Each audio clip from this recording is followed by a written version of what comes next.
Bakakak TV télé askan wi Bakakak TV télé askan wi ma ne la dawal gaaw abonné si Bakakak TV.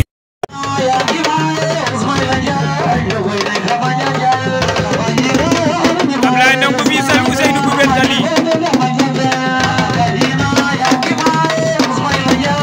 Ablaye Ndongo Fissel Ousseynou bu Bentali deuxième demi-finale.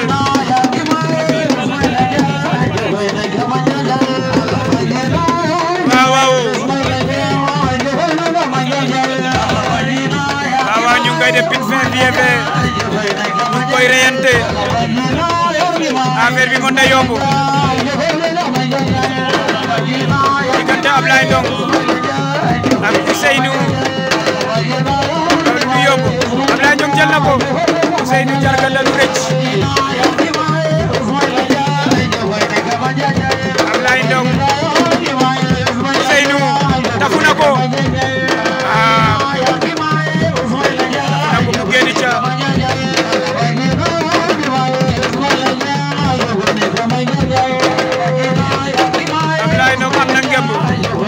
am na ngemb ndax musulu mooy xew ndax bandi tànk mooy xew kenn ku nekk ñu ngay doxee wet def nañu dox Ousseynou door na ko wet Ablaye Ndongo rep arbitre bi am na lu muy signalé mais nee na ko bàyyil Ousseynou ngi arrière Ablaye Ndongo sol na ko naax Ousseynou jàpp ca Senghor ba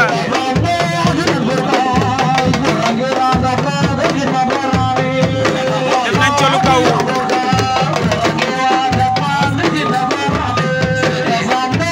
def nañ colu kaw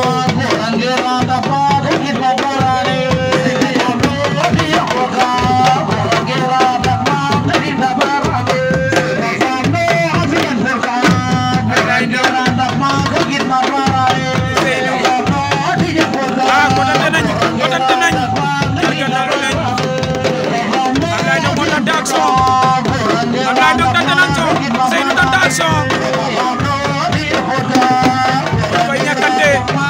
ñu mel ni mbàccum gerte ay waay ngi tafuwante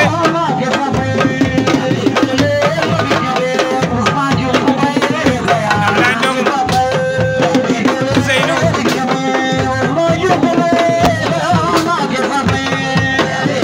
Ablaye Ndongo Ousseynou yi combat du neex ñu tolo poids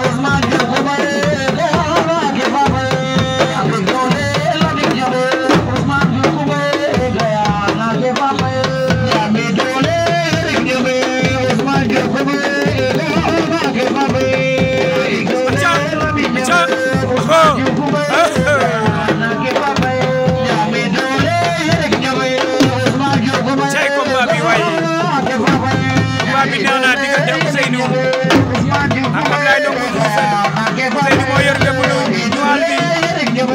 Ablaye Ndongo moo yor démb vert Sénégal bi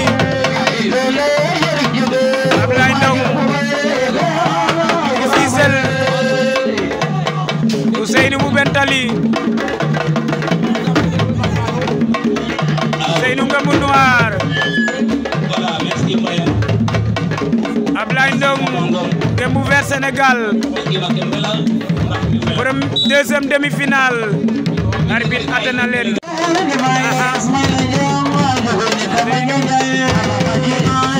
Ablaye Ndongo Fissel deuxième demi-finale Ablaye Ndongo Fissel Ousseynou bu Bentali Ablaye Ndongo Fissel Ablaye Ndongo Fissel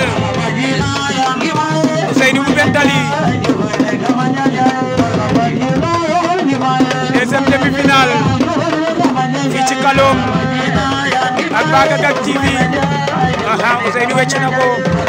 bu jar gandalu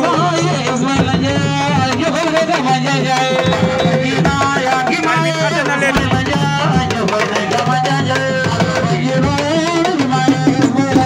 am na ku gaañu ci bët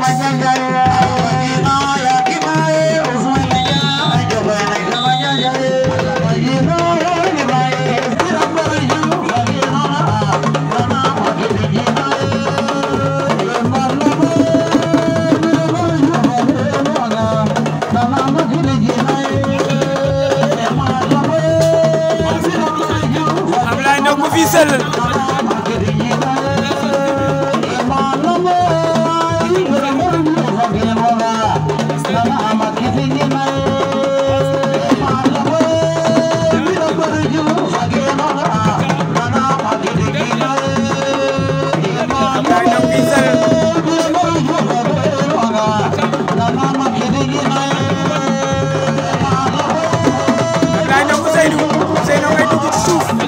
Ablaye Ndong bañ na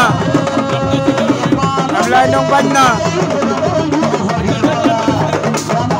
Ousseynou am na ñaari ngemb ñaari caxu ngemb samp na boppam ci biiru Ablaye Ndong